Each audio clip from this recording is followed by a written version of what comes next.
घनश्याम सांगतोय की पहिली माणसं खूप प्रामाणिक होती. चला तर बघूया तो का सांगतोय. तर इकडे गार्डन एरियामध्ये हे तिघेजण बसलेले असतात आणि अभिजित सांगतो की माझे आजोबा ज्यावेळेस वारले त्यावेळेस तर माझे सगळ्यात लास्टचे जे काका होते ते तर 2.5 वर्षाचे होते. काखेत असतानाच माझे आजोबा गेले आणि माझे वडील हे मोठे होते.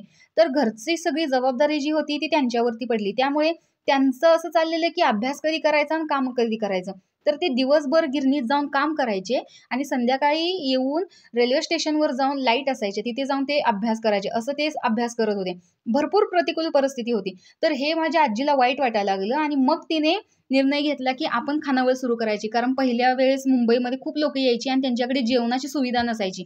तर त्यांच्यासाठी ती डबे करून द्यायला लागली आणि नंतर त्यातूनही काही होईना म्हणून बाहेरच आम्ही चाळीत असायचो. तर ते चाळीच्या बाहेरच तिने एक स्टॉल मांडला आणि त्याच्यावरती भाजी विकायला बसायची. तर तिथली माणसं तिला 20 रुपये दिले ना, सांगायचे हे बघा आजी 15 रुपयाची भाजी घेतली, 5 रुपये शिल्लक राहिले, आता तुम्ही आम्हाला 5 रुपये द्या.